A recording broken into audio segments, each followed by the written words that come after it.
one of the effects of the Great Recession and the financial crisis is tremendous anger and resentment out there by people who felt that they got stuck holding the bag while the big shots on Wall Street were bailed out by the federal government.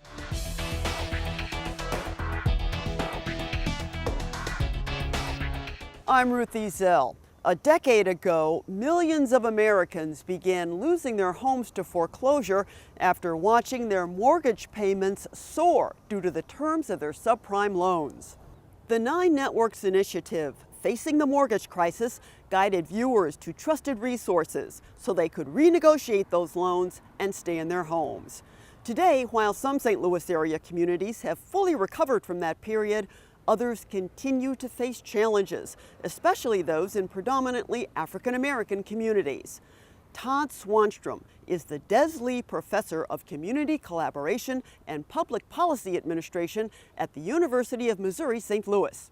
He sees connections between the elements that contributed to the Great Recession and the unrest in Ferguson that made headlines across the country. If you take a look at communities like Ferguson, they were hard hit by the foreclosure epidemic, and that meant that housing prices plummeted in Ferguson, and you've had out-migration both by African American and white households, not just white households. A fear that housing prices are going to go down.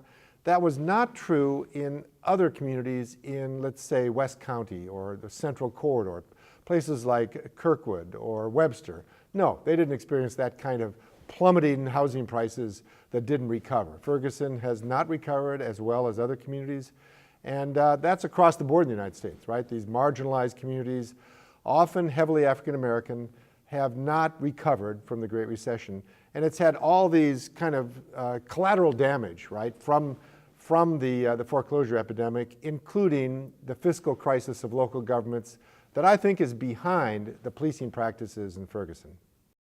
I don't want to discount the role of race. I mean, clearly you had a police department, 50 out of 54 of the officers were white in a community that's 2/3 black. Obviously that's a problem, right? You want to have a more racially sensitive police force. But the reason they were being pushed out there to do this over-policing and to try to stop people for minor violations and squeeze them for money is because of the fiscal crunch they were feeling as a municipality. And it's clear if you read the DOJ, read the Department of Justice report, it's clear that there's a great deal of evidence that the leadership in Ferguson, and you can understand why they were doing this in a way, were pushing the police to raise more revenue because we have a problem.